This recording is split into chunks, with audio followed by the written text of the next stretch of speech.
근데 이제 우선 시장이 진짜 박살난 것 같아요. 진짜로 박살난 것 같아요. 대한민국 산업의 어려움이 전반적으로 다 깔려 있는 것 같아요. 아주 쉽지 않고 그래서 다른 삶을 모색을 해야 되는데 지금 상황에서 오히려 직원을 오히려 그만두라 네. 이렇게 이제 해고하고 그런 게 정말 많아서 요즘 그래서 불경기에 네. 부당해고가 장난 아닙니다. 아.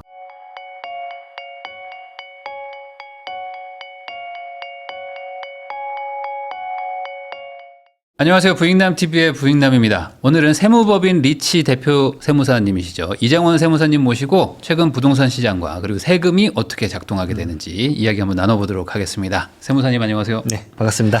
네, 또 이게 15 대책 이후에 뭐 여러 가지들이 뭐 바뀌면서 특히 대출 규제, 뭐 토어제 여러 가지 뭐 규제들이 이제 중첩돼서 적용된 것도 문제인데 또 하나 문제가 이제 자금 출처에 대해서 뭐 소위 말해서 탈탈 털겠다 에이. 이렇게 지금 의지를 보여주고 있습니다. 거기다가 이제 또 부동산 뭐 감독 기구 뭐 이런 것도 이제 만들어서 네. 한마디로 이제 뭐 증여성 뭐 탈세 뭐 이런 것들 이제 뭐 많이들 잡겠다고 하다 보니까 한번 네네. 세무사님한테 여쭤보려고 모셨습니다. 제일 우선 지금 이슈가 되는 거는 취득자금 전수조사 이런 거 있는데 6억 이상만 한다는 얘기를 뭐 했어요. 우선 이게 지금 어떻게 돌아가고 있는지 현실을 좀 알려주시면 좋을 것 같습니다. 그냥 제가 이제 저는 이제 너무 마이크로적이긴 하지만 필드에서 이제 경험을 많이 하는 편이니까 네. 그냥 100% 하신다고 보면 됩니다. 아 그냥 100%? 네, 100%라는 거는 그냥 금액 상관없이? 수도권은 그냥 100%라고 보시면 될 것 같아요. 아, 집 사면 거의 무조건 출처에 대해서 물어본다. 서울은 당연히 100%고 이제 네. 조정 대상 지역은 당연히 100%고 그 외 경기도 지역도 이제 사실 확률이 아주 높습니다. 왜냐하면 저희가 최근에는 뭐 제 거 유튜브에서도 찍었었는데 천안에서 제 3자 간의 거래거든요. 근데 그게 이제 앞뒤로 2억 9천만 원에 팔렸었어요. 근데 본인이 2억 6천5백만 원에 급매를 했어요. 급하셔가지고 급하게 팔았는데. 네. 근데 이제 그때 매도자랑 매수자랑 공인중개사한테 소명 요청이 날라왔어요. 왜 싸게 팔았냐? 네. 2억대인데. 그래서 제가 야 세다. 네, 바로 그냥. 네. 그리고 사실 10% 차이도 아니잖아요. 정확하게 보면. 그렇죠. 2,900만 원 빼더라도. 네. 야 세다. 그러면 그렇게 소명을 요구하는 취지가 뭔 건데요? 그러니까 사실상 이제 어떤 뭐 가족 간의 거래다 뭐 이런 거를 추정하는 건가요? 약간 이제 3자 간의 거래인데도 이렇게 보거든요. 예전에 이제 문재인 정권 때 타이타 때 이렇게 있었습니다. 왜냐하면 이런 세법이 있습니다. 너의 부동산을 친구한테 싸게 팔고 그 친구가 또 내 자녀에게 싸게 팔 수 있잖아. 그럴 수도 있죠. 그러니까 이 거래 자체가 뭔지 보겠다. 그러면 친구한테 판 거면 사실 매매 계약서만 쓰고 가격은 낮췄지만 거래 대금을 안 줄 수 있잖아요. 네. 이제 그런 사항들을 보려고 했던 것 같아요. 그러니까 이게 정말 극강의 난이도 때 이런 것들을 했었었는데, 네. 근데 이제 여러분들에게 좀 말씀드릴 거는 지금 이제 국세청장님은 국세청에서 정말 높은 데까지 있다 나오셨던 정말 국세청의 이제 토박이시기 때문에 네. 정말 모든 기법을 다 알고 계십니다. 그렇기 때문에 네. 난이도가 좀 다를 거다 생각을 했는데 네. 상당히 난이도가 높습니다. 그러면은 이제 과거에 가장 뭐 집값 급등기 때 소위 말해 이제 세금 관련된 어떤 그 조사 이쪽에 대한 압박도가 지금 수준이다. 과거의 최대치 정도 수준이라고 지금 봐야 되겠네요. 좀 더 높은 것 같아요. 좀 더 높아요. 네, 좀 더 높은 것 같아요. 야, 그럼 저는 이제 궁금한 게 그거를 전수조사한다는 것도 사실 이제 거래량이 많은데 이걸 어떻게 다 하냐도 좀 의문이긴 하거든요. 그만큼 뭐 그냥 그 국세청 직원들 다 열심히 지금 하는 건가요? 뭐? 그것도 있고 생각보다 토어제 되고 나서 아시잖아요. 거래가 급감하니까. 그래서 제가 모든 건을 봐도 기존의 업무량 소화하듯이 소화할 수 있겠다. 네.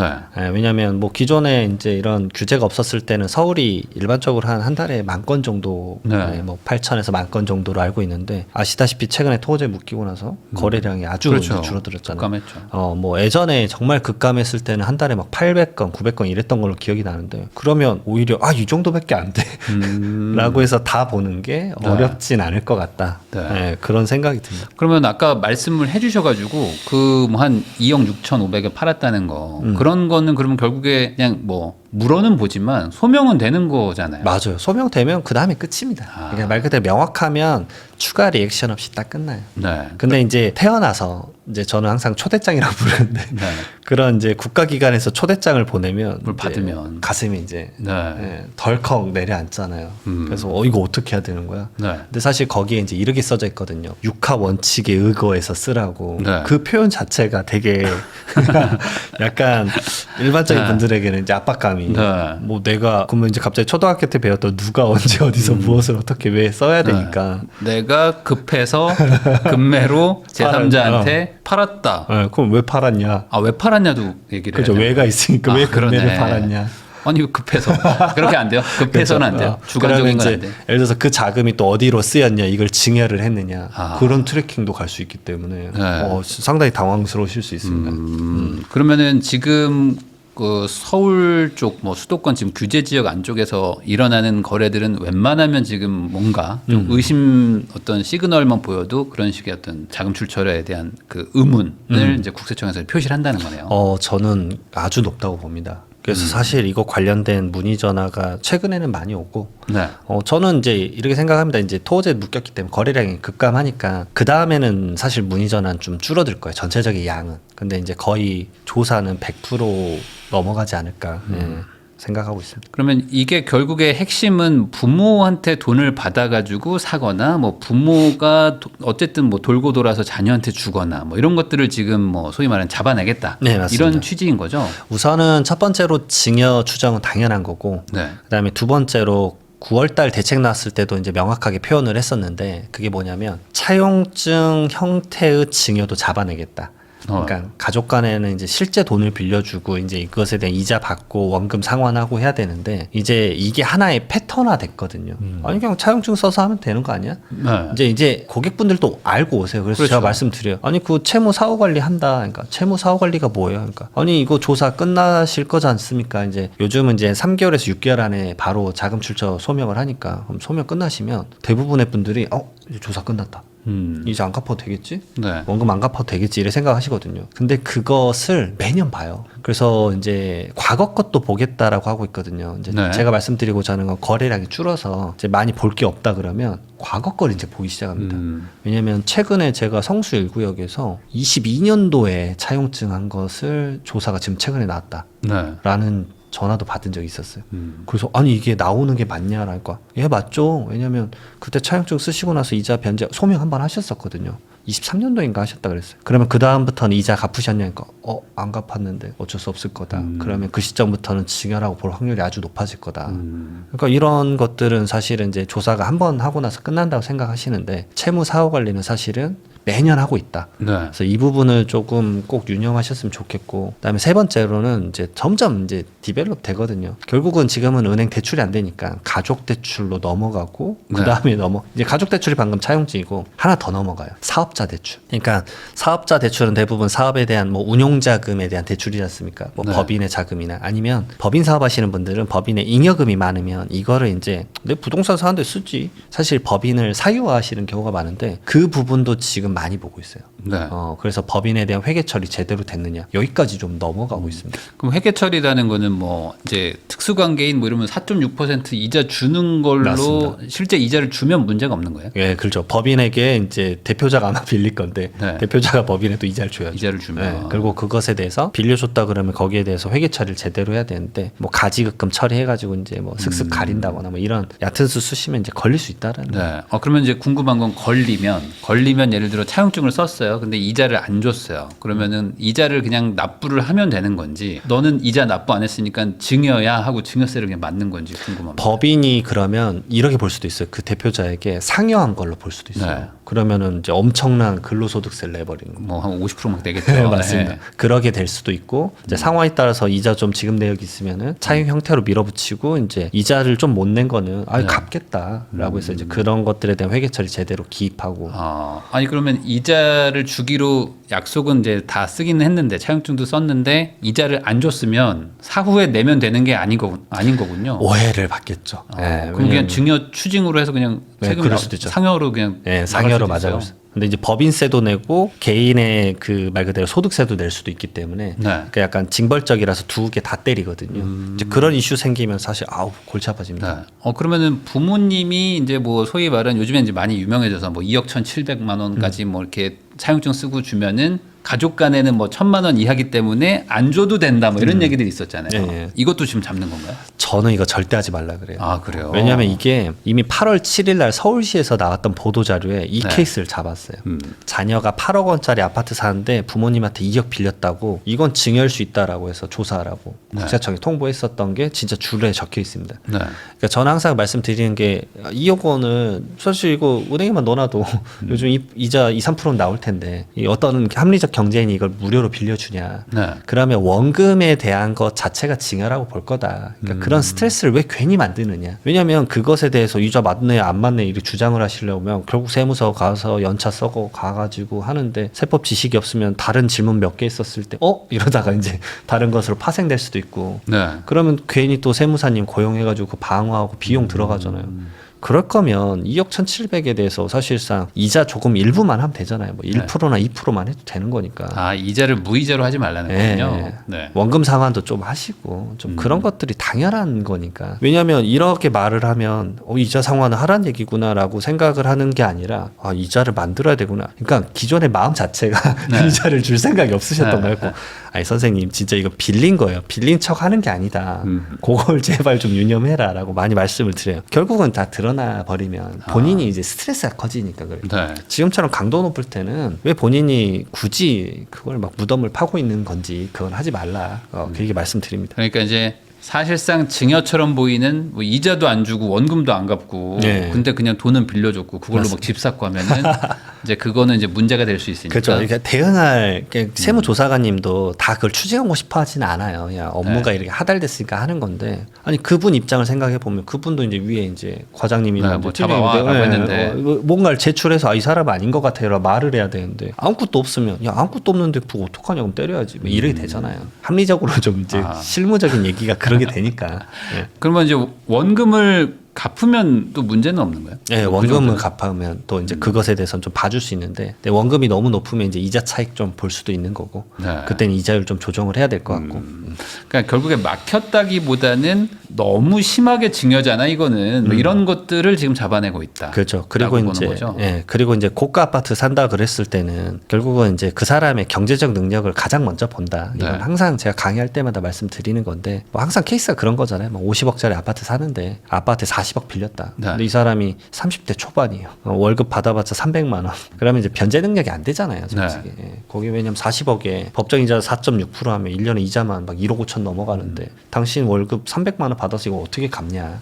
오해가 쌓이는 것들은 이제 자체적으로 안 믿어줄 수 있다. 항상 기본적으로 그걸 좀 알고 빌리셔야 된다. 네. 네, 말씀드리고 있습니다. 그러면 저 갑자기 생각난 건데 그때 그 국세청에 뭐 이렇게 조사를 의뢰합니다라고 했던 보도 자료에 뭐 그런 게 있었거든요. 아버지가 살던 집을 아들이 사고 근데 아버지가 거기 소위 말하는 주인 전세 그냥 전세로 살아버리는 거예요. 맞아요. 그래서 그게 이제 문제다라고 했었는데 이게 실무적으로는 그런 일들을 많이 하거든요. 제3자끼리도. 맞습니다. 이게 가족 간에 하면 문제가 되는 거예요, 이게? 아니요. 그 전세 금액이 이게 부동산에 따른 무상이나 절이 이용에 따른 징여라고 있는데 네. 그 부동산의 전세금이 너무 시세보다 낮다라고 하면 그것에 대해서 이슈를 삼을 수는 있어요. 근데 그게 생각보다 가액이 안 나와요. 네. 그러니까 징여에 대한 이슈는 생길 수 있지만 그 부동산에 대한 가액이 그렇게 낮지 않으면 거의 그렇게 높지 않으면 거의 이슈가 되진 않습니다. 아, 그러면은 아버지가 자기 살던 집을 자녀한테 팔면서 그냥 주인 전세로 내가 그냥 전세 살게 하는 거는 그러면 문제가 많이 없는 거예요. 네. 근데 이제 지금은 그 형태 자체가 안 되는 게 이제 토호제로 묶어버렸으니까 아파트는 거의 이제 불가능하고 네. 이제 그것에 대한 문의는 지금 이제 비조정 대상 지역인데 요즘 풍선 효과로 좀 이슈가 많은데 네. 뭐 남양주, 구리, 동탄, 뭐 군포 여기선 조금 문의가 좀 있는 편이에요. 그래서 그걸 좀 서두르려고 하시는 분들도 꽤 있습니다. 그러면 반대로 전세를 막 일부러 비싸게 살면 어떻게 돼요? 아버지가 예를 들어 원래 전세 시세가 5억인데 괜히 그냥 아들한테 팔면서 한 8억에 살아버리는 거야. 그런 거는 또 문제가 되는 거 아닌가요? 그 정도 가액은 거의 이슈되지 않아요. 아, 왜냐하면 그 정도의 가액이 세법상으로는 증여세가 계산이 안 됩니다. 아, 그 정도로는. 네, 공제액수 내외예요. 네. 거기가 이슈가 되진 않아요. 근데 이제 그것에 대해서 이제 소명 요청이 왔었을 땐 당황스러울 수 있으니까 이해는 하고 있으셔야 된다. 예. 그러면은 요즘에 아예 고가 주택 사는 분들 그런 분 뭐 예를 들면 30억, 50억 이런 거 사는 분들은 자금 출처가 문제가 아니라 뭐 세무조사 나오는 거 아니에요? 이런 걱정들도 하시는 것 같은데 그런 건 또 아닌가요? 아, 그게 있습니다. 예를 들어서 이제 그거를 진짜 이런 분도 있으셨어요. 그냥 30억 주고 증여세 다 내고 그것까지 내줄게. 네. 그래가지고 주고 이제 하신 분이 있었어요. 그러면 이제 요즘 진짜 이게 가장 난이도가 높은 건데 그 부모의 소득을 봅니다. 네. 그러면 그 부모님은 대납해 준 것까지 하면 40억이 넘을 건데 어디서 난 거야? 그러면 이제 부모의 소득이 그 40억을 소명을 못하면 부모 소득이 예를 들어서 이제 그런 분들이 대부분 사업을 좀 크게 하시거나 네. 뭐 전문 직군인데 그럼 뭐 탈세를 한 거 아니야? 뭐 횡령을 한 거 아니야? 뭐 이런 것들 좀 봅니다. 그러면은 결국에 집을 하나 사면은 세무조사 가능성이 많이 높아졌다. 네, 해명 자료 요청이 상당히 높아졌다. 네. 이게 해명 자료 요청인가 세무조사는 다른데 해명 자료는 우리가 좀 봐야 될 것 같아요. 알려주세요 이거고 네. 세무조사가 진짜 나오시는 경우가 있는데 이거 나오면 이거는 우리 알고 있어요. 알고 있으니까 빨리 이실직고해 뭐 이런. 근데 진짜 놀랍게도 외국인들이 소유했었을 때는 세무조사가 많이 나와요. 아 그래요? 제가 요즘 방어 몇 개 했어요. 왜냐하면 그분들은 진짜 한국에 소득 금액이 없으니까. 네. 그러니까 진짜 나옵니다. 그래서 뭐 미국 분이나 뭐 중국 분이나 이런 분들 좀 있으세요. 그런 것들 그러면 소명하는 것도 쉽지는 않겠네요. 네, 뭐 그분- 외국에서 번 거 뭐 이런 거 다 그렇죠. 따져야 되니까. 그러니까 완전 데이터가 다른 느낌이에요. 그리고 코인으로 버신 분들 또 소명하는 게 또 난이도가 좀 높죠. 저야 이제 코인 관련된 업무를 좀 보고 있으니까. 네. 코인 버신 분들은 그래서 본인이 이제 예전에 시드가 얼마였는지 그것부터 따라가 가지고 소명을 다 해야 되는데 쉽지 않습니다.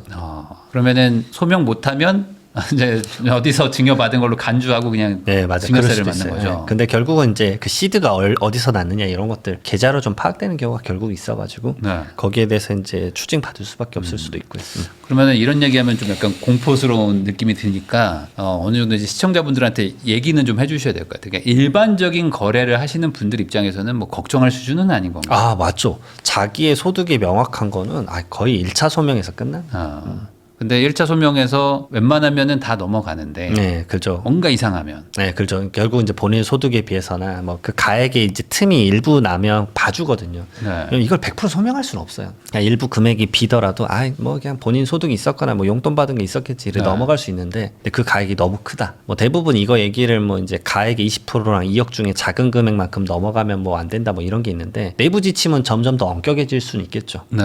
근데 이제 그 가액이 이 정도면 뭐 괜찮겠지 하고 넘어가는 경우도 있어요. 뭐 5천이나 1억 정도는 뭐 다른 소득도 있고 누군가에게 친구에게 빌렸을 수도 있잖아 하고 넘어가는 건데 그게 이제 가액이 너무 크면은 이제 좀 소명을 좀 딥하게 갈 수 있으니까. 그러니까 시군구청이나 부동산원으로부터 먼저 소명 요청을 받으실 텐데 그걸 받고 나서 국세청으로 넘어가더라도 국세청에서는 다 조사하진 않습니다. 네. 인력이 한계가 있으니까. 근데 이제 이게 약간 판이 바뀐 게 이제 국세청이 이제 국토부랑 MOU를 맺었기 때문에 본인들이 직접 볼 수 있어요. 그래서 제가 그 판이 바뀌어가지고 그게 좀 우려스러운 게 좀 있긴 합니다. 그 어떤 의미인지 좀 설명해 주시면 좋을 것 같습니다.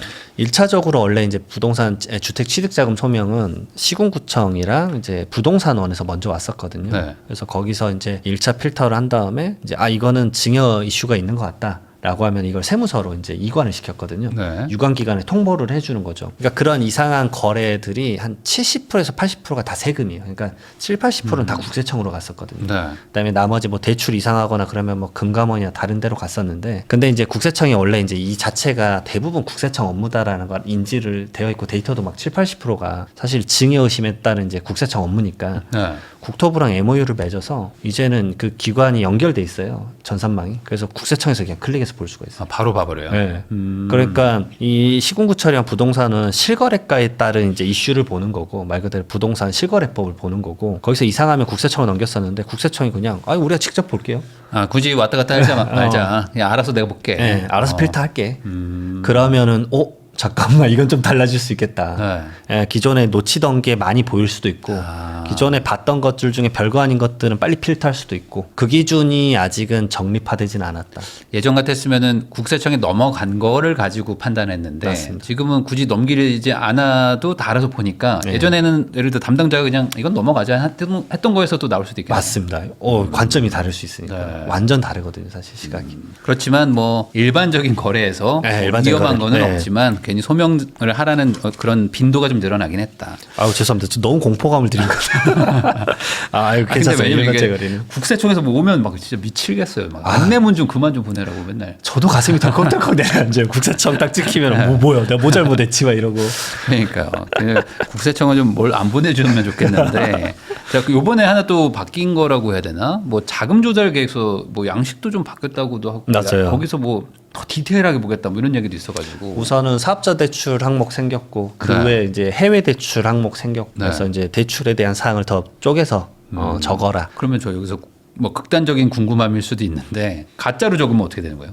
결국은 소명 자료, 증빙 자료 넣었는데 밀치 안 되면 오. 그러니까 증빙 자료 어차피 다 있기 때문에 근데 애매한 것들 있잖아요. 맞아요. 현금인데 그냥 뭐 있는 것처럼 얘기하고. 그렇죠. 그런 거는 이제 썼을 때 이제 이분이 어떻게 해석할지에 대해서 물어보면 거기에 대해서 전화로 잘 소명을 하시는 게 네. 일부분 넘어갈 수도 있습니다. 그럼 이번에 결론은 좀 더 항목이 디테일해진 거네요. 네, 그리고 이제 가상자산 매각 대금 쓰는 항목이 아예 생겼습니다. 왜냐하면 코인이 확실히 많이 올라가서 코인으로 이제 시장에 이제 파동이 좀 끝난다 그러면 좀 액시돼가지고 부동산을 많이들 사시니까 그 가상자산에 대해서 아예 칸이 없어서 아예 넣어버렸어요. 그러면은 그런 것들을 적으면 당연히 거기에 대한 소명 자료도 준비를 해놔야 되는 맞습니다. 것이고 예. 그 뭐 10년치, 20년치 계좌를 뒤진다 뭐 이런 기사를 제가 봤는데 그게 혹시 뭐 있나요? 그건 근데 현금이면 뭐 그런다. 네, 이런 근데 얘기 이제 있었는데. 너무 타이트할 때 그러게 하는 건데 사실 저도 그 정도까지 경험해 본 적은 없어요. 그러니까 너무 이제 나가신 것 같고 왜냐면 20년째 번 돈 어차피 생활비로 다 녹아 들었을 텐데 그걸 네. 뭐 소명한다라는 건 좀 쉽지 않을 것 같고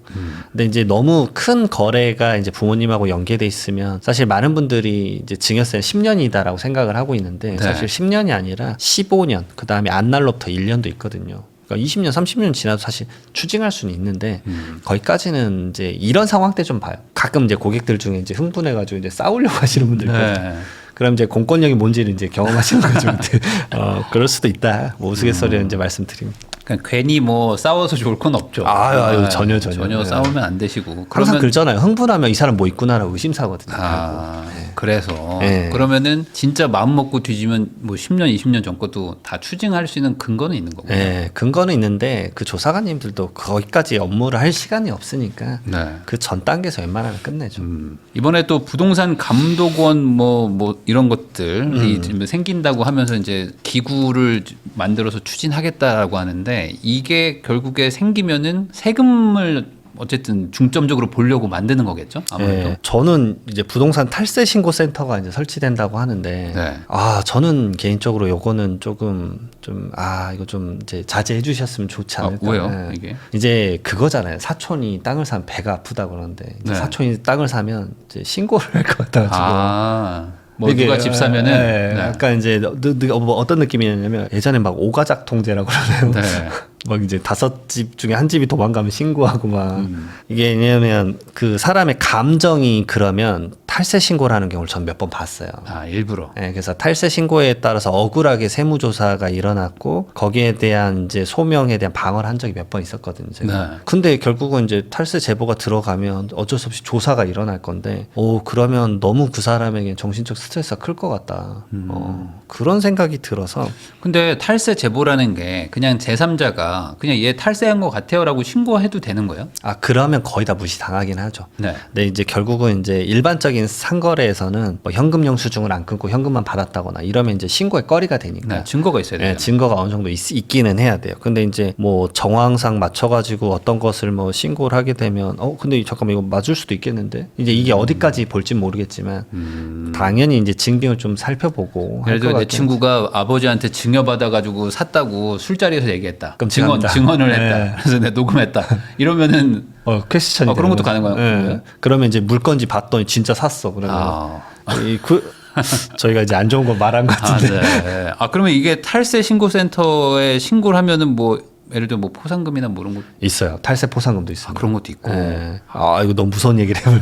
탈세 포상금이 근데 이제 조금 더 실무적인 얘기를 말씀드리면 탈세 포상금에 이제 나올 만한 조건은 정말 명확한 모든 것들을 다 알고서 이렇게 탈세를 했었을 때는. 그러니까 내가 탈세 신고가 좀 찜찜하고 했는데 그걸로 조사가 나서 추징이 되더라도 당신이 말한 걸로 탈세가 추징이 된 게 아니라 결국 우리가 그걸로 따로 조사했다. 조사했는데 나머지 것에서 나와서 이렇게 됐다 그러면 포상금 안 줘요. 포상금이 생각보다 많이 안 나옵니다. 그러니까 어쨌든 이제 탈세라는 거를 안 하는 게 맞는 거니까 뭐 이런 신고센터가 생기는 게 뭐가 문제냐라고 생각하시는 분들도 있겠지만 이게 항상 그렇잖아요. 문제 악용하는 사람도 있고 네. 뭐 이게 애매한데 뭐 이런 일들이 생기면은 어쨌든 공권력이 세진다는 게 또 어떤 분들한테는 또 힘든 일이 되는 거이기도 하니까 그 보유세 얘기 계속 지금 군부를 떼고 있는데 현재까지는 지금 보유세가 뭐 실무적으로 뭐 반영이 되는 분위기 뭐 이런 것들은 아직은 없나요? 제가 여기 이제 촬영 중이라 다 말을 못 쓰다지만 올라갈 겁니다. 아, 보유세가 올라갈 확률이 높다 지금. 네, 상당히 좀 올라갈 것 같고요. 이제 보유세를 구성하는 건 결국은 이제 첫 번째로 주택의 공시가격이잖아요. 네. 공동주택 가격이나 개별주택 가격 그게 좀 올라갈 것 같아요. 기본적으로 근데 원래 시세가 올랐잖아요. 네, 시세도 올랐지만 이제 그 공시지가 현실화 그것에 대한 레포트가 11월 달에 나오거든요. 국토부가 이제 올라간다라고 의견이 좀 될 것 같아서 그러면 이제 이것도 그냥 시세도 올라갔고 얘도 올라가고 그 다음에 이제 나머지 것들에 대한 이슈인데 이제 공정시장가액 비율은 이제 대통령령이기 때문에 네. 뭐 언제든지 바꿀 수 있고 그래서 제가 이 종부세에 대한 사실 요즘 이미 요청이 오기 시작합니다. 해서 계산 좀 해주세요 이런 네. 분들 진짜 오거든요. 근데 종부세는 지금이 중요한 게 아니라 한 2년 시점까지는 알아봐야 되거든요. 근데 제가 느낌이 이때부터는 진짜 장난 아니겠다라고 느끼는 건 사실 27년도부터 26년도까지는 그래도 괜찮을 것 같은데 27년도부터는 이제 힘든데 근데 이제 주택 가격은 계속 올라갔으니까 그때는 이제 버티기 힘들다 1주택도 쉽지 않네 뭐 이런 얘기는 진짜 나올 것 같아요. 1주택자들도 부담스러울 정도로 올라가나요 이게? 올라갈 수도 있을 것 같아요. 제가 이제 막 생각했었을 때는 이러면은 좀 고가 정말 주택 있으면 몇 천만 원도 나오겠구나. 네. 그런 생각도 한편으로 이제 최악의 시뮬레이션을 좀 생각해 놓은 게 있습니다. 하긴 지금 뭐 압구정 뭐 100억에 거래되고 뭐 이러고 있는데 네. 그거 1주택자여도 세금 높거든요. 엄청 높죠. 예. 네. 그래도 그거를 사실 생각해 보면 지금은 좀 감면해줘 가지고 낼만 하실 수도 있는데 그게 이제 뭐 예전처럼 원상복구 막 돼버리기 시작하면은 정말 많이 나오겠네요. 네. 억 단위로 나올 수도 있고. 거기다가 지금 이제 또 우려되는 게 이제 임대주택 2017년 파리 대책 때 이제 임대주택에 대한 혜택 해주겠다고 네. 그때 막 장난 아니었지 않습니까? 그래서 그때 임대주택 뭐 거의 제가 알기로 한 80만 90만 채가 양성화된 걸로 알고 있는데 그리고 나서 그게 이제 17년 12월인가 그 대책 나와서 막 이런 거 해주겠다고 해서 막 이제 취득세 빼주겠다, 네. 그다음에 재산세 빼주겠다, 건보료 빼주고 종부세 빼주고 양도세 중과 배제해주고 뭐 5가지 혜택이 있었는데 2018년 9.13 대책 때 이거 너무 과도한데라고 해서 진짜 저 아직 보도자료 다 있거든요. 과도한 맞아요. 세금 혜택 조정 뭐 이래 가지고 좀 줄였지 않습니까? 근데 이제 그 8년 임대차 끝나시는 분들이 이제 지금 도래했거든요. 벌써 8년이 지났는데 생각해보니까 벌써 지났네요. 네. 그분들이 이제 그냥 계속 임대주택 기간 끝나더라도 쭉 유지를 하시면 합산 배제 계속 되기는 하는데 그게 이제 약간 어긋나서 이제 혹시나 이제 다시 임대주택을 안 한다 뭐 어떤 형태가 깨졌다 그러면은 그게 갑자기 종부세에 합쳐졌을 때는 세금이 확 튀더라고요. 그걸 좀 유념하셔야 돼요. 양도세 감면도 아까 말씀하신 8년짜리 그 공공임대 준공공이었나요? 뭐 그거 네, 해가지고 맞아요. 했던 분도 양도세 감면 받으려면 뭐 팔아야 되는 거 아니에요? 몇 개월 안에 뭐 1년 안에 뭐 팔아야 되는 거 아닌가요? 종료되고도 계속 그게 영원히 그 혜택을 받나요? 세법마다 좀 다른데 어떤 건 뭐 5년 이내에 뭐 이런 네. 것들에 대한 좀 제재가 있기는 있습니다. 근데 이게 법마다 너무 다르고 네. 양도소득세에서도 임대주택에 따른 그 적용되는 게 한 5-6가지가 있어가지고 그러니까 이게 다 지금 너무 따져봐야 복잡한 게 또 토호제까지 묶여버리면서 맞아요. 팔아야 되는데 또 못 파는 분들도 맞습니다. 나오고 그러면 이거 양도세 감면 못 받는 거 아니냐 뭐 이런 논란들도 맞아요. 있는데 거기다가 이제 아파트는 또 임대주택 연장도 안 되고 네, 하니까. 연장도 안 되고 네. 그러면 어떻게 하라는 거냐 네, 뭐 이런 맞아요. 얘기들도 있단 말이죠. 네. 그러면 결론은 지금 세금이 이게 투기과열지구까지 같이 엮이면서 토어제 투기과열지구에 이제 세금이 막 다 이슈가 섞이잖아요. 결국에 지금 무언가 부동산을 가지고 있는데 팔아야 될 생각이 있으시다면은 지금은 진짜 좀 세금 상담을 좀 받긴 받아야 될 것 같아요. 제가 봤었을 때 뭐 고민이 있으시면 미리 받아놓는 건 좋을 것 같아요. 왜냐면은 인지는 해놓으시고 앞을 대비해야 되니까 특히 종부세 좀 예상 시뮬레이션 이런 거는 좀 그거는 한번 해볼 만하겠네요. 그건 진짜 많이 들어옵니다. 왜냐하면 이제 예전에 그 종부세 경험을 한 번 하셨는데 네. 이번에도 많이 올라가셨잖아요. 그러니까 네. 왜냐하면 이제 그 주택의 소유자들이 고령화가 되니까 유동성은 없는데 가격은 올라간 건 알겠어. 근데 야 이거 어떻게 난 버티질 못하는데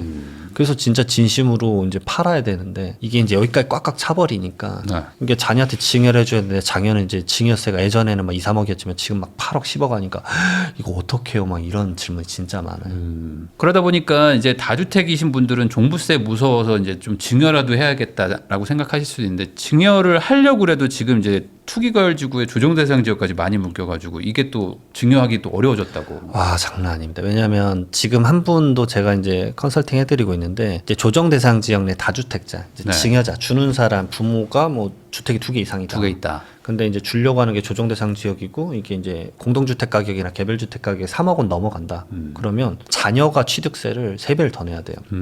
원래 증여 취득세가 이제 주택이 국민주택 규모로 해서 3.8이나 4%인데 네. 이제 자녀가 12.4%나 13.4% 내야 되니까. 그러니까 지금 진행하시는 분한테 증여취득세가 혹시나 거래세가 내려갈 수도 있다는 얘기가 좀 있으니까 이 증여취득세가 이제 예전에 안 내놨던 게 이제 반절인 6%로 좀 낮추자 뭐 이런 얘기도 있었어가지고 그럼 좋겠다. 근데 만약에 안 되면은 자녀가 취득세가 막 2억 3억 기본입니다. 근데 지금 조정대상 지역이 서울 수도권 뭐 웬만한 지역들 다잖아요. 네, 그럼 이 안에서 아파트 2개 있다. 만약에 아. 그러면은 취득세를 한 12%막 내고 예, 그다음에 증여세도 내고 예, 맞습니다. 그럼 남는 게 진짜 많이 없네요. 예. 어. 거기다가 이제 그래서 그럼 공실로 두고 네. 저가로 내가 팔겠다. 그리고 아들이 들어와서 살게 하겠다. 아들한테 팔겠다. 그래서 저가 양수도는 그러면 이 매수자가 결국은 무주택자 자녀가 세대 분리됐고 무주택자면 취득세 사실 1%에서 3%대잖아요. 네. 매매 취득세니까. 그러니까 이제 이 얘기도 나옵니다. 저가로 싸게 파는 것도 증여 취득세로 해서 12.4%를 때리겠다. 그 개편안이 지금 올라가 있어요. 아 그래요? 이거 통과되면 26년 1월 1일부터는 이것도 이제 안 돼요. 그러면 싸게 팔면 취득세를 12%뭐 예, 내라는 거예요? 이제 그것까지 막 그러면 싸게 판 거냐 안 판 거냐 가지고 또 싸우겠네요. 네, 그 가액을 이제 또 정할 거예요. 그게 분명 이제 아직 그 상세한 내역은 안 나왔는데 네. 이게 5%와 3억 원으로 할 거냐 아니면 30%와 3억 원으로 할 거냐 아직 그 결정은 안 됐는데 제 느낌상 5% 그러니까 시가와 실제 매매 금액이 5% 이상 차이가 나면 너 취득세? 이거 안 되겠어. 그냥 너가 무주택자야? 그래도 1%에서 3%가 아니라 12.4%네. 그러면 이제 저가 양수도도 못 해요. 근데 이렇게 증여를 이렇게 막고 하는 이유가 이렇게 왜냐면 어차피 자녀도 어쨌든 무주택자면 증여해도 되는 거 아닌가요? 세금 내고 증여하겠다는데. 그러게요, 진짜 이게 너무 세요. 야, 이거 쉽지 않네요. 그러면 그런 분들은 뭐 팔아야 되겠네요. 팔아서 또 뭐 현금을 증여한다든지 뭐 이렇게 해야 되는. 차라리 제가 그 얘기를 드려서 그냥 차라리 취득세 몇 억 낼 거면 팔고 그 돈 줘서 근데 이제 팔면 또 양도세가 많이 나가니까 네.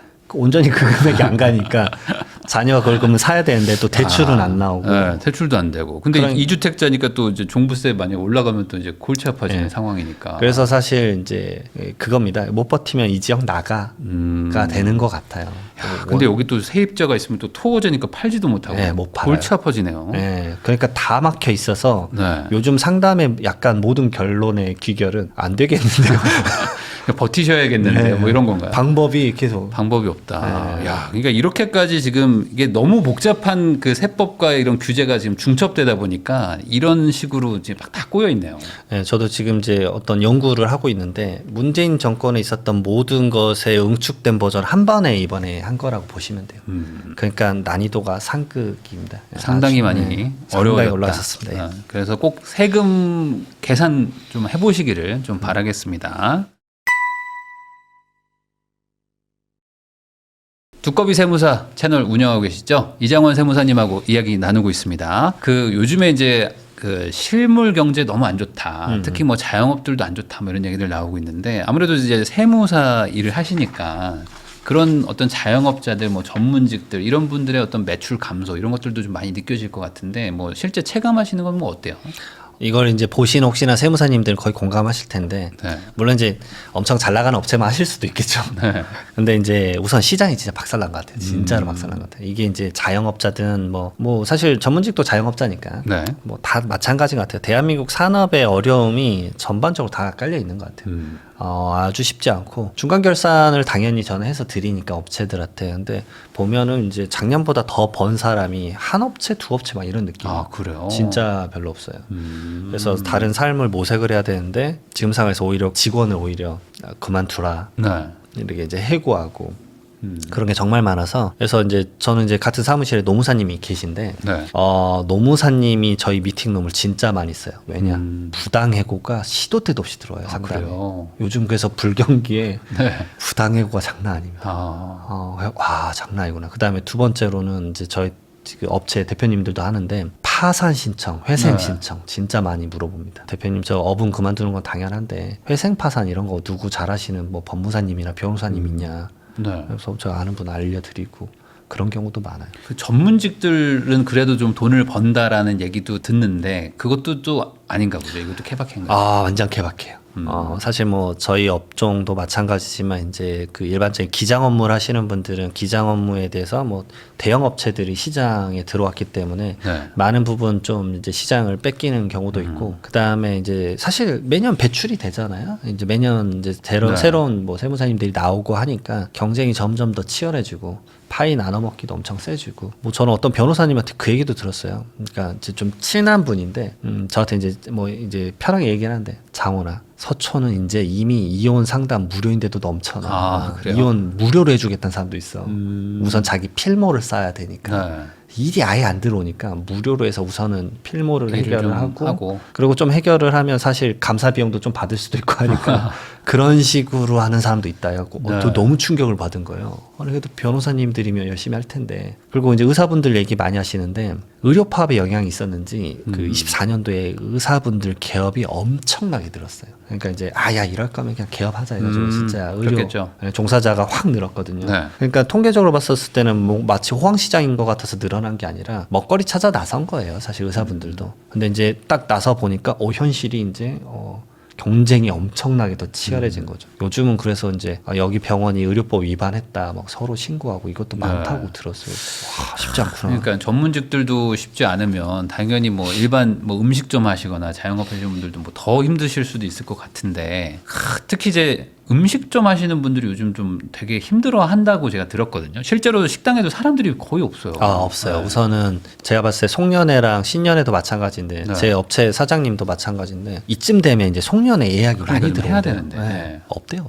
네, 안 한대요. 근데 술도 잘 안 먹고. 네. 네. 술도 안 먹고 그다음에 요즘은 이제 점점 집에서 해결하는 게 많아져서 그래서 제가 놀랬던 게 이번에 민생 쿠폰 나왔을 때 저는 이런 것들이 이제 많이 소비될 줄 알았는데 민생 쿠폰으로 많이 쓴 게 편의점이랑 그다음에 거기 병원 압도적이래요. 네. 그러니까 생각보다 식당이나 다른 것의 소비가 아니라 그냥 정말 일상적인 것에 대한 소비. 그러니까 소비를 줄이기 시작하는 거죠. 그러니까 어차피 쓸 돈에 그냥 쓰고 그냥 그거 저축하고 약간 맞아요. 이런 느낌인 거죠. 네. 그래서 아마 분명 소비 자체가 많이 줄었구나. 자영업자분들에게 영향이 엄청 크겠네. 그 생각 제가 명확하게 들어요, 진짜.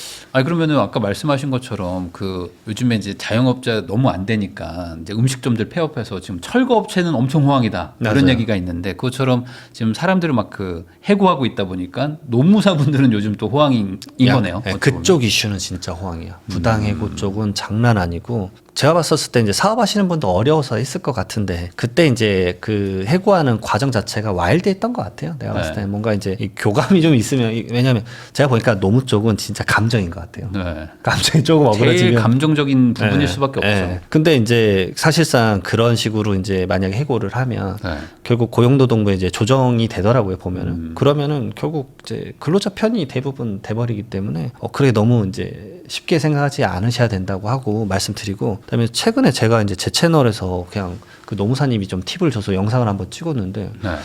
제 채널에서 이틀 만에 10만 나왔으니까 진짜 많이 나왔는데 뭐였냐면 이제 이번 달인가 이제 하반기부터 뭐를 하냐면요 그거랍니다. 그 여러분들을 많이 고용하시는 분들 중에서 3.3% 프리랜서로 급여 지급하신 분도 있어요. 네.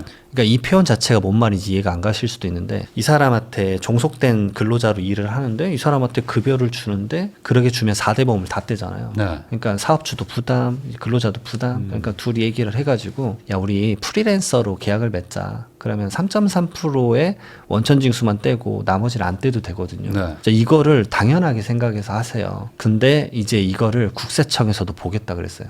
조사하겠다. 아니 계속적이고 반복적으로 굴고 3.3% 매달 300만 원씩 떼는데 이거 당연히 근로자 아니냐. 그러면 세금에 영향은 없는데요. 그걸 확인한 다음에 건보로 넘기면 네. 건보랑 이제 4대 보험 있지 않습니까? 국민연금이나 거기서 이걸 전부 다 추징을 해요. 근데 이제 무슨 큰일이 나냐면 이것에 대한 모든 가액을 우선은 사업주가 다 내야 돼요. 아, 사업자 우선 내야 돼요. 사업주가 다 내고 근로자 몫을 너가 직접 받아라고 해요. 근데 근로자분들은 이제 수신 차단 이래버리면 못 받는 경우 야, 그럼 한 2, 3년 쌓여버리면 엄청납니다. 뭐 퇴직금보다 더 클 수도 있잖아요. 엄청나죠. 거기다가 퇴직금도 줘야 될 수도 있고. 네. 왜냐면 이제 그런 식으로 거래를 한 거면 이제 퇴직금 거래를 분명 안 했을 거니까. 네. 그러니까 그것에 대해서 전수조사를 할 수도 있고. 그래서 지금 제가 이제 정확한 정보는 아닐 수 있는데 근로감독관을 500명인가를 더 뽑아요. 500명인가 2000명인가를 더 뽑아요. 그래서 지금 네. 그걸 교육을 거의 다 시켰거든요. 뭐냐면 이거 지금 잡아내라. 그 다음에 부당해고나 이런 것들. 그 다음에 이거 진짜 실질적으로 엄청 엄격하게 할 건데 실업급여랑 출산급여 같은 거 있잖아요. 네. 부당 수급한 것들 이제 사업장 가서 다 잡을 겁니다. 어. 요즘은 5인 미만 사업장도 와서 잡아요. 네. 그러니까 사업주분들이 진짜 당황해 하시더라고. 아니 세무사님 저희는 5인 미만 사업장인데 왜냐하면 5인 미만 사업장은 노무 이슈가 거의 없거든요. 네. 왜냐하면 뭐 부당해고나 뭐 연차수당 이런 이슈가 없으니까. 근데 저희 사업장 왔는데 저희 진짜 그 직원분이 이제 출산 휴가를 했어요. 육아휴직이랑. 근데 그것들 진짜 이 사람 여기서 일한 거 맞냐? 그래서 통신 내역이랑 실제 업무 한 것들 내역 다 갖고 와라. 네. 근데 이게 무서운 게 뭐냐면 세법은 세금 내면 끝이에요. 거의 웬만하면. 네.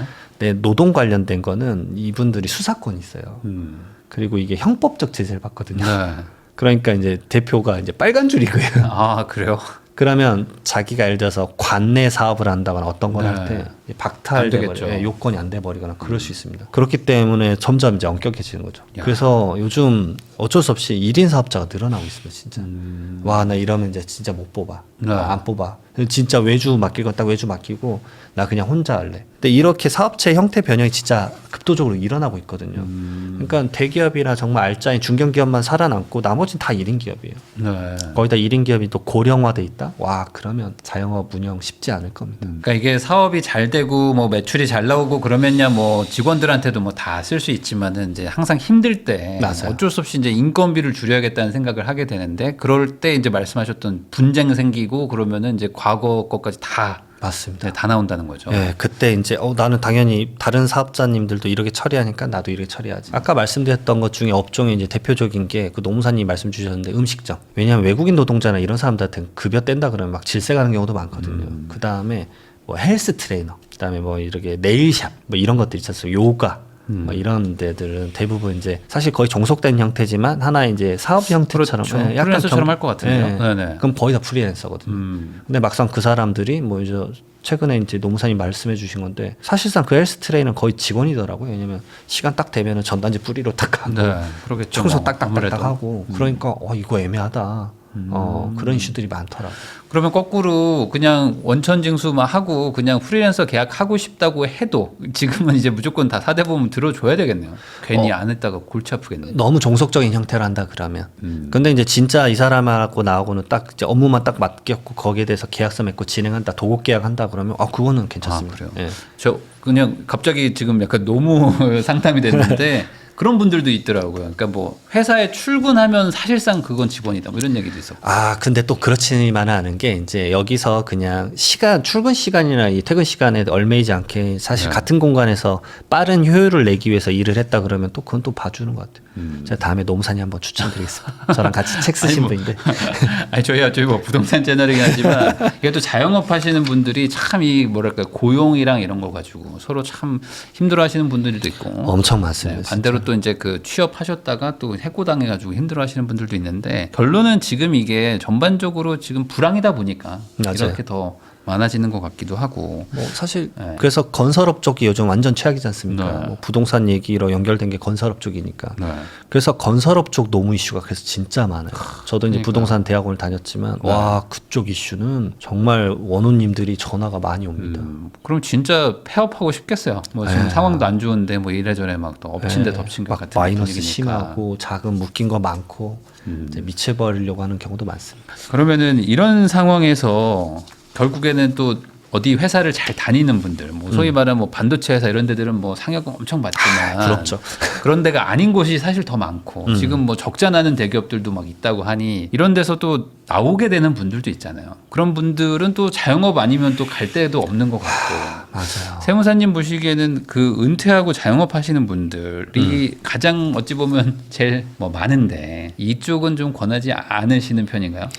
사실 그분들이 개업을 하면 저희 시장 커지겠죠. 네. 근데 저는 이제 은퇴자 강의 진짜 많이 가는데 진짜 안 권합니다. 너무 힘들어요 지금. 예, 그러니까 우선은 이제 말하면 어디서부터 말해야 될지 못할 정도인데 고령 자영업자가 200만 명이 넘었다 그러더라고요. 뭐 어떤 통계에선 300만 명이라고 하고 이해는 갑니다. 그분들도 이제 차후에 먹고 살아야 되니까 이걸 뛰어드시는 것 같은데 와 시장이 그래 이제 녹록지 않다라는 거를 먼저 이제 대부분 아셔야 되는 거고 준비 안 된 상태에서 한다 그러면 절대 생각 안 하셨으면 좋겠어요. 예를 들어서 제가 이제 이런 이제 큰 채널에 나오고 하니까 뭐야? 뭐 이럴 수도 있으신데 당연하지만 저는 주 7일 일합니다. 진짜 당연하지만 예, 당연하죠. 이제 자영업자가 주 7일 일을 안 한다? 한국 사회에서 절대 못 살아남을 거라고 봅니다. 물론 이제 그게 엄청 능력이 뛰어나고 아이템이 많다 그러면 당연하겠지만 저같이 이제 시간 빡치기로 가는 사람들은 주 7일 일하는 건 당연한 건데 주 5일 일하시다가 나오시면 그게 될 것인가? 그리고 이제 최근에도 이제 저도 이제 막 그런 이제 어떤 박람회나 이런 데서 초대받아서 강의도 한 적이 있었어요. 네. 그러니까 거기서 푸드 뭐 그런 데였는데 그래서 여기서 그러면 실제 냉정하게 이걸 말해주라라고 하더라고요. 근데 바로 옆에 그 막 푸드 그 체인점이 있었어요. 프랜차이즈 이런 거. 근데 거기서 갖고 와가지고 그래가지고 솔직히 말씀드리면 하면서 이거 쫙쫙 그었어요. 왜냐면 프랜차이즈에서 예를 들어서 막 월 매출 얼마 나오면 이렇게 말씀할 수 있는데 물론 이제 다 알고 계세요. 그게 이제 가끔은 과장될 수도 있고 거기서 공정에서 이미 막 그거에서 추징을 하고 하잖아요. 네. 근데 저도 이제 창업 관련된 강의 가면 청년밖에 없어요. 그러니까 제가 안타까운 게 은퇴하신 분들을 위한 창업 강의 생각보다 많지는 않은 것 같더라고요. 이상하게 우리나라는 창업을 하면 청년한테만 권하는데 네. 은퇴자에 대한 창업의 커리큘럼 아예 만들었으면 좋겠다. 왜냐하면 미국 같은 경우는 특정 지역에서 이제 여기 막 말 그대로 창업만 하는 그런 지역에서는 거기에 입주를 하면 엄청난 혜택을 주는데 기본 교육이 6개월이래요. 그러니까 너가 6개월 정도는 어느 정도 배우고 와야 되는데 그것도 안 배우고 그냥 툭 하고 개업? 부동산 쪽은 당연히 부동산 중개사 많이 생각하실 건데 네. 지금 개업하면 뭐 그냥 바로 바로 1년 안에 이제 네. 속된 말로 자영업 좀비 되시는 거죠. 자영업 좀비. 그냥 네. 죽지 못해 사는 느낌이야. 네. 진짜. 다 그 느낌이세요. 임대차 끝나면 빨리 나갈 거야. 임대차 2년 계약했으니까 2년만 버티자 이렇게 나가시는 건데 그거의 가장 슬픈 점은 시간을 낭비한다는 거잖아요. 내가 이제 지금 은퇴해가지고 좀 뭐라도 행복하게 나은데 그거 보고 있으면 정말 와 가슴이 미어집니다. 진짜 갖고 제발 좀 잘 좀 알아보시고 하라. 그 말씀밖에 못 드리겠어요. 세무법인 리치 대표 세무사님이시죠. 이장원 세무사님하고 이야기 나누고 있는데요. 그 상속세 이슈가 좀 있었다가 지금 정권 바뀌고 하면서 조금 좀 조용해졌는데 어쨌든 또 연말이고 하면 또 상속세 얘기도 또 나올 것 같은데 지금 어떤 돌아가는 분위기는 상속세 개편 뭐 이런 것 좀 어떤지 좀 궁금합니다. 사실 오늘 상속세 개편에 대한 이제 조세 소위에서 이제 회의를 했을 겁니다. 그래서 지금 촬영일 기준으로. 그래서 이제 회의록은 아직 안 떴는데 상속세 개편한다 그랬거든요. 그래서 이제 그 이재명 대통령께서 이제 취임 100일 됐었을 때 기자회견 했었을 때 뭐 집 한 채 있다고 상속세 내면 안 되니까. 맞아요. 네, 그 얘기 했었습니다. 그래서 18억까지는 공제 올리자. 일괄 공제가 이제 5억 원인데 이걸 이제 8억 원으로. 근데 이제 이 배우자가 없으면 사실 8억 원이라 3억 원 올라가는 거긴 한데 이것에 대해서 이제 긴급하게 올렸어요. 다시 안건을. 왜냐하면 이게 전 회의 이제 전 국회 때 올렸었던 건데 이거를 이제 입법 발의하신 분이 지금 이제 국세청장님이세요. 그래서 이걸 다시 올려야 되는데 그래서 다른 분들이 해가지고 올리긴 했어요. 급히 올려서 오늘 조세 소위했고 제가 봤을 때 별일 없어. 이건 진짜 통과될 것 같아요. 이제는 해야 된다는 생각이 있습니다. 왜냐하면 거의 뭐 28년째 공제를 개편을 안 했었기 때문에 그래서 이 17억으로 공제가 되면은 조금 이제 17억이 되는 거예요. 네. 18억은 아니고. 네, 그래서 조금 더 나아질 것 같다. 그래서 이게 되면은 제가 봤을 때는 한 지금 상속세 매년 한 2만 명 정도 내거든요. 2만 1,000명 정도 신고하시고 납부하시는데 한 10,000명 정도는 줄어들 것 같아요. 제가 봤을 때는. 그리고 그분들의 이제 세수가 전체 세수에서 또 엄청 크진 않기 때문에 사실 상속세는 그 고액 자산가 한 12, 10%가 8, 90%를 내기 때문에 그러니까 집 한 채만 있다고 진짜 내는 거가 좀 이제 고달플 수 있어서 목적 취지에는 맞는 것 같아요. 그러면은 대략 그냥 시세로 치면 한 25억 이 정도 되는 집 하나 가지고 있다. 그런 분들인데 만약에 아버지가 가지고 계셨다가 아버지가 돌아가시면은 당장 상속세는 뭐 잘 안 나온다 이렇게 봐도 그렇죠. 되나요? 예, 만약 은행 대출도 있고 뭐 네. 이거 임대차도 좀 있고 그러면은 거의 안 나오실 확률이 높죠. 근데 다른 현금성 자산이나 이런 게 많으면 어차피 네. 총액으로 되니까 그 집만 있다 그러면 그 정도면 그 정도면 이제 별로 안 나오실 것 같은데요. 뭐 이런 느낌도 그럼 있고. 대략 뭐 한 20억 정도쯤 되시는 가족들은 상속세는 뭐 당장 어쨌든 뭐 부모님이 두 분 다 돌아가시는 거 아니면 맞습니다. 어머니가 또 가져가시면서 또 공제되는 것도 있으니까 그러면 진짜 일반적인 수준의 분들은 많이는 안 내겠네요. 네, 맞습니다. 근데 이제 약간 자산이 좀 더 많으신 분들은 원하는 건 사실 세율 개편인데 네. 세율 개편은 이제 안 해준다고 했었기 때문에 거기서 이제 오는 괴리감 때문에 이거 고액자산은 사실 그 공제된다고 하더라도 큰 변수는 없어요. 그러니까 막 이런 느낌이에요. 최근에 이제 400억 가시신 분에 대한 고민을 했었는데 네. 2억 줄어들어요. 뭐 이런 느낌이라. 그러니까 뭐 어차피 뭐 200억 내는데 198억 낸다. 네, 뭐 막 이런 그런 느낌인 거죠. 느낌이니까 뭐 퀘스천인 거죠, 약간. 이제. 그러다 보니까 이 상속세라는 건 어찌 보면 이제 부자들을 대상으로 해가지고 문제가 되는 거지 일반적인 대중들한테 걷는 세금이라고 보기는 좀 어렵잖아요. 네, 맞습니다. 거의 다 이거 개편까지 되면 한강벨트 라인도 거의 안 내실 거예요. 대신에 반대로 그러면 그 부자들한테는 또 어찌 보면 좀 가혹한 세금이다 이런 평가도 있다 보니까 뭐 이분들이 돌아가시면서 갑자기 막 집안 싸움 나고 막 난리 나고 이런 케이스들도 있다고 하는데 엄청 많습니다. 네, 혹시 뭐 사례나 이런 것들 좀 얘기해 주시면 좋을 것 같긴 합니다. 정말 많이 싸우세요. 근데 많은 분들이 그러면 상속 재산이 많으면 싸운다고 하시는데 네. 이게 상속 소송권 자체가 엄청 늘었고요. 네. 그 다음에 뭐 믿기 어려우시겠지만 저를 찾아오지 않더라도 10건 중에 8건은 1억 원 때문에 싸워요. 아 그래요? 네. 그러니까 돈이 많아도 싸우지만 돈이 작아도 네. 싸우는군요. 결국은 이제 상속인들의 자기 입장 포지션인 것 같아요. 그러니까 10년 새 거의 4배, 5배 올랐대요. 상속 관련된 소송권이. 싸움이. 예. 네. 근데 제가 이제 누구보다 더 많이 보는 입장이니까 사실 변호사님들보다 더 많이 본다고 저는 네, 네. 자부할 수 있는 게 저는 이제 세금이니까 더 대중적으로 많이 오니까. 그러겠죠. 왜냐하면 다 다투진 않으실 테니까. 근데 이제 중산층에서도 이 부의 대물림에 대한 이슈는 확실히 있는데 뭐 이런 개념인 것 같아요. 그 상속인들 나이가 다 50대야. 그러니까 50대니까 자기들이 이제 첫 번째 직장을 잃은 타이밍이에요. 그러니까 이제는 워낙 다들 오래 사시니까 네, 맞습니다. 한 80대 돌아가시면 자녀가 50대군요. 맞습니다. 네네. 왜냐하면 80대 이상 상속이 이미 55%예요. 네. 그러니까 대부분 80%고 70대 이상이 거의 78%이기 때문에 네. 자녀들 나이가 이미 40, 50대. 40, 50대네. 네. 근데 요즘은 아시잖아요. 희망퇴직을 30, 40대부터 받잖아요. 네. 그러니까 잠깐만. 내가 돈 나올 구멍이 속된 말로 없네. 부모님이 상속이 일어나면 저거를 내가 지금 받지 못하면 왜냐하면 그 나이대 분들이 상속인 분들이 본인들 자녀 나이가 또 20대예요. 이걸 생각해 보니 그러네.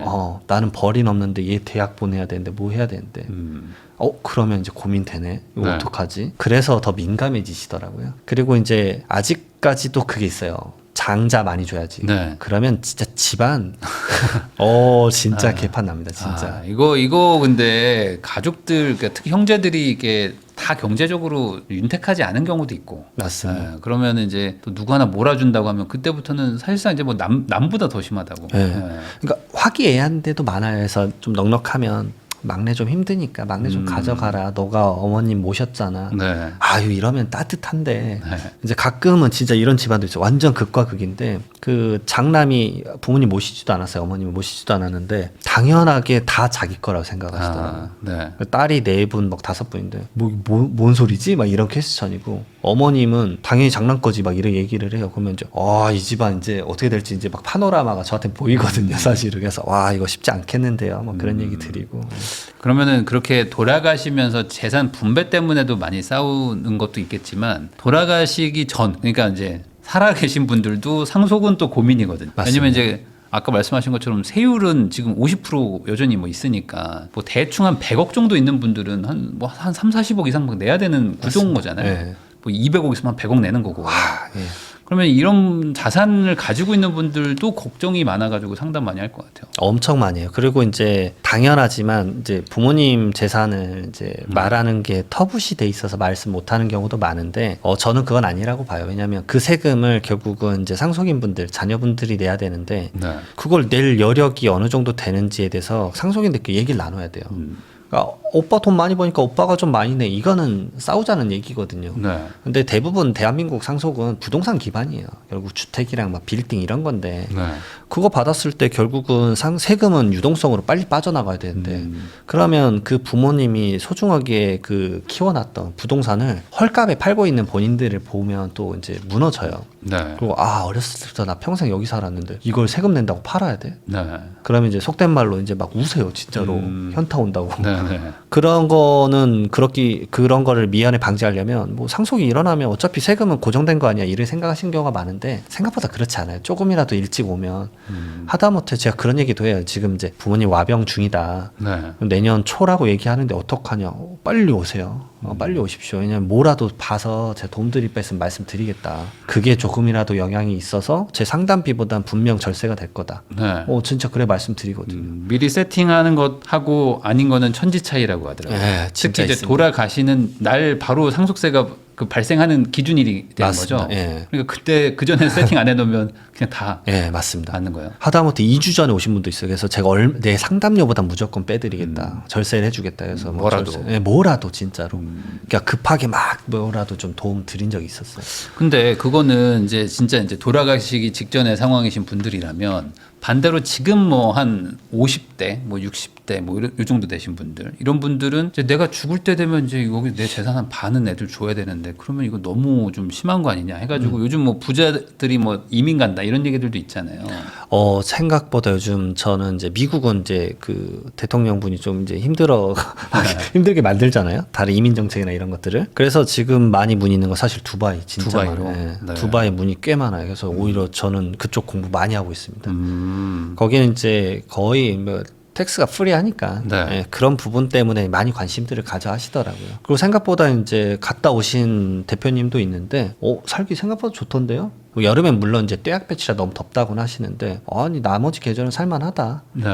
그리고 생각보다 거기가 뭐 예를 들어서 이제 직접 몸을 쓰는 직업들 있잖아요. 생각보다 뭐 의사나 네. 아니면은 뭐 그런 직업도 나이스하다고 하더라고요. 미용사. 한국의 미용 수준이 상당히 높거든요. 네. 근데 손재주 좋은데 페이는 훨씬 많이 받고 하니까 그냥 거기 가서 살겠다 이런 분들 진짜 많아요. 생각보다 많습니다. 그래갖고 이게 생각보다 시장이 좀 있구나라고 네. 느끼고 있습니다. 거기는 뭐 상속세 같은 게 없을 거잖아요. 네, 없습니다. 그러니까 그러면 여기서 재산을 다 정리하고 가는. 그렇죠. 이제 넘길 때 외국한 거래법이나 이런 것들, 외화 반출에 대해서만 너무 이제 잘못된 실수만 안 하신다 그러면 그게 문제가 되진 않고, 거기가 이제 골든 비자라고 있어요. 그래서 투자 이민 같은 거 받는 건데, 네. 그게 한 8억 5천만 원 정도 하는 것 같더라고요. 그래서 부동산 하나 사면 바로 맞습니다. 영주권 나온다고. 네, 그래서 그걸 주택을 산다라고요. 네. 그런 식으로 해서 영주권 취득을 할 수 있으니까. 그러고 나서 국내 자산을 다 현금화해서 그냥 가지고 나가면 어쨌든 세율 50%가 없어지는 거니까. 그 나라 이제 거주자 형태를 만들어야죠. 네. 우리나라 국적이 중요한 게 아니라 결국 내가 거기서 삶을 글로 사는 가서 거예요. 살면. 네. 근데 이제 그 부동산 두바이 부동산만 전문으로 하시는 분한테 여쭤봤는데 네. 그분은 계속 매년 나가시는데 매년 그래도 부동산 가격이 놀랍겠지만 두바이는 10%씩 올라요. 이러시더라고요. 네. 이제 아부다비는 좀 느낌이 다르대요. 근데 이제 네. 두바이는 여기는 뭐 계속 도시를 갈아엎고 있다. 계속 주택 짓고 있다. 왜냐하면 제가 몰랐는데 공부하다 알았는데 거기 두바이는 90%가 외국인이래요. 네.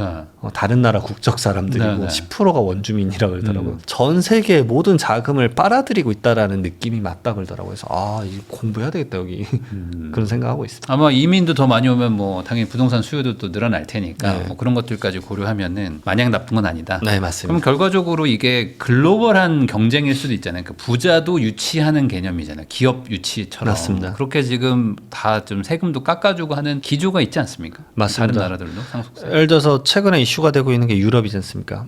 프랑스는 너무 세던데 네. 부유세를 그 사람들이 가진 재산의 2%를 걷겠다 뭐 이런 얘기를 하고 있으니까 네.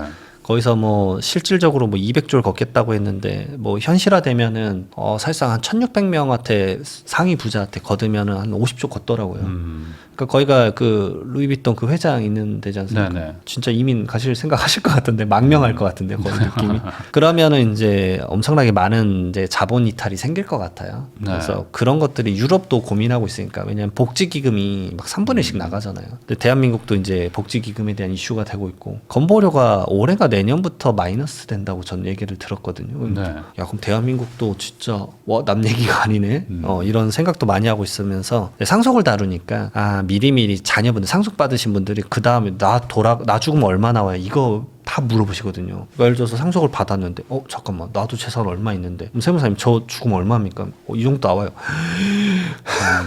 그러면 이제 그분들은 이제 뭐 예를 들어서 한국에 계속 계시겠다 그러면 아까 5, 60대 분들 종신보험 가입하라고 권유 많이 하고 그다음 두 번째로는 진짜 이민 생각해봐야겠다 그래서 이민 진짜 세미나 들으시고 그러니까 국가 차원에서도 이걸 좀 생각해봐야 되지 않나 생각이 듭니다. 그러면은 상속세라는 게 좀 부담스럽게 나온다 정도가 한 어느 정도 자산이 있어야지 나오는 거예요. 뭐 예를 들어 뭐 30억이 있다고 해서 뭐 반 내고 이런 건 아니니까. 맞습니다. 네. 근데 이제 과세표준 30억, 예를 들어서 공제 같은 거 다 차감하고 나서 30억부터 무조건 50% 세율이거든요. 네. 근데 제가 딱 보니까 부동산 기반이면 그 과세표준이 30억 넘어가면 그때부터 진짜 부담입니다. 왜냐하면 30억 정도면 딱 상속세가 10억 4천만 원 나오거든요. 네. 야 이거 어떻게 내요 세무사님? 그 현금 10억 내는 거니까. 네, 진짜로. 그러면 연부연납 하더라도 매년 1억 이상을 내야 되니까. 네.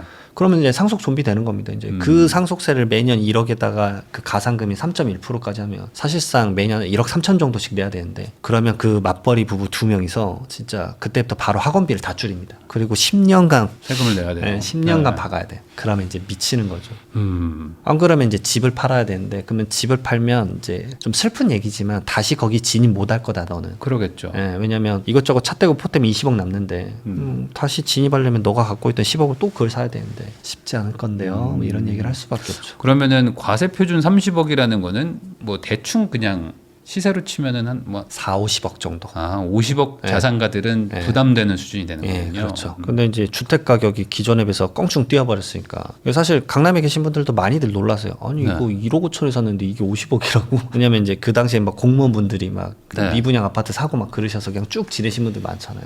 그분들의 자녀분들은 이제 이걸 못 받는 거예요. 네. 거기서 오는 괴리감이 커서 그래서 그 자녀분들은 내가 그래도 평생 여기 살았는데 여기를 다시 못 지내네. 여기에 대해서 이제 많이 좀 슬퍼하시는 것도 좀 있습니다. 그 상속 얘기 나올 때 항상 문제되는 게 말씀하신 것처럼 이제 한 동네에 오래 사셔가지고 이제 뭐 2억에 샀는데 막 40억대 있고 이러잖아요. 그러면은 지금 장기 보유 특별공제라는 걸로 해서 한 양도세를 막 한 80% 깎아주니까 돌아가시기 전에 이제 빨리 팔아야 된다. 뭐 이렇게 하시는 경우도 있는데 이 장기 보유 특별공제도 지금 그러니까 좀 낮출 수 있다. 혜택을 좀 줄이겠다라는 얘기들도 좀 맞아요. 정치권에서 나오고 있단 말이에요.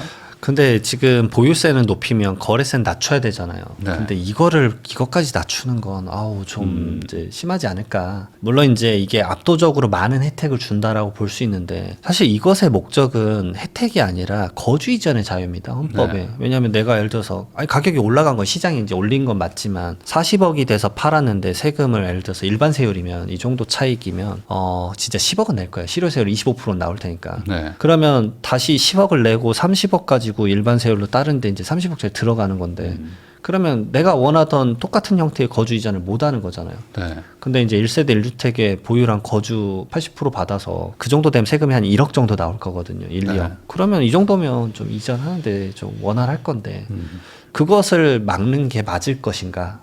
저는 개인적으로 좀 그 의견이기는 해요. 왜냐하면 그 사람의 삶의 질이 떨어지는 게 맞을 것인가? 그러면 점점 그 물건을 안 파는 동결 효과가 생겨버리잖아요. 매물 잠금이 생겨버리니까. 그럼 그게 원하는 수요를 공급을 만드는 것인가? 그 관점에서도 좀 생각을 해봐야 되지 않을까? 이것도 뭐 미국처럼 뭐 이렇게 팔고 또 새로 사면은 뭐 더 비싼 걸 사면은 뭐 일부 유예를 해준다든지 뭐 이런 식으로 하면 좋을 것 같은데 맞습니다. 말씀하신 것처럼 그 감면폭이 너무 크니까 그냥 세금 내라라고 해버리면은 아주 극단적으로 얘기해서 A 단지 살다가 뭐 옆 단지로 가고 싶어도 못 가잖아요. 이제 양도세 내고 취득세 내면은 못 가니까. 네. 그래서 이제 주거 이전이 안 된다는 얘기죠. 그래서 만약에 이게 개편이 된다 그러면 분명 한 1년 정도 예고를 해줄 것 같아요. 네, 그렇습니다. 그래서 이게 결국에 이제 세금이라는 거는 어떤 그 합리적인 기준을 가지고 이제 구조를 짜놔야지 사실 그거에서 이제 적정하게 내고 하는데 이제 너무 막 과도하거나 하면은 이제 다들 이제 자기 입장 되면 편법을 쓰고 막 하잖아요. 이제 그러다 보니까 이제 좀 합리적인 구조로 좀 짜면 좋겠다라는 생각이 좀 드네요. 아까 그거까지만 말씀을 좀 드리면 너무 세금이 세지면 여기서 편법을 하는 게 아니라 여기 판을 벗어납니다. 그게 이제 아까 말씀드렸던 뭐 두바이 이민이나 이렇게 돼버리기 때문에 나라 차원에서도 로스일 수 있으니까 조금 이제 고민을 해보시는 게 어떨까. 그러면 이제 마지막으로 상속은 내 얘기 아니다라고 생각하시는 분들도 사실 많거든요. 네. 근데 말씀하신 것처럼 상속세가 문제가 아니라 돌아가시면 자식들도 싸우고 하니까. 맞아요. 결국 이 상속이라는 것도 미리 대비를 해야 될 것 같은데 언제쯤부터 대비를 하면 좋다 뭐 이런 게 있을까? 저는 우선은 최대한 빨리. 그리고 요즘에 이제 집 한 채 있다 그러면 부모님 건강할 때라도 상담 받아라. 근데 이게 진짜 많이 늘어났어요. 예전에 상속 상담 아무도 안 했거든요. 네. 그러니까 사전 상속 상담이라고 하는 건데 그냥 예측이라도 해보시는 거예요. 그래서 예를 들어서 5년간 그러면 집 가격이 이렇게 올라가면 공제가 되더라도 제가 세금을 내나요? 이런 것들에 대해서 좀 알아보셔야 될 것 같고, 왜냐하면 이걸 생각해야 됩니다. 이번에 17억으로 혹시나 개편이 되더라도 네. 이게 거의 28년 만이에요. 다음 개편이 언제 될까요? 그거 알 수 없다. 아. 그러면 공제액수가 여기서 이렇게 올라가는 건데 부동산 가격이 그러면은 여기서 아래가 됐으니까 이제는 신경 안 써도 된다. 어차피 이렇게 올라가실 그렇죠. 건데. 또 10년, 20년 지나면 또 올라가죠. 네, 어차피 올라가면 그때는 또 호흡이 달라질 건데, 근데 우리나라는 증여하고 나서 이 상속재산에 합쳐지는 게 10년이 지나야 되니까 이 호흡을 생각을 한다 그러면 차라리 일찍 좀 준비해야 되고, 그 다음에 건강하실 때 해야 되는 게 뭐냐면 부모님이 이제 예를 들어서 요즘 이제 경증 치매가 엄청 많으니까 네. 치매 걸리기 시작하면 그때부터 형제들이 이제 느낌이 좀 달라져요. 빨리 저 재산을 막 이렇게 느낄 수도 있거든요. 네. 그러니까 부모님 입장에서도 운전하실 때 가르마를 좀 태워주시는 게 진짜 필요하다라고 말씀드려요.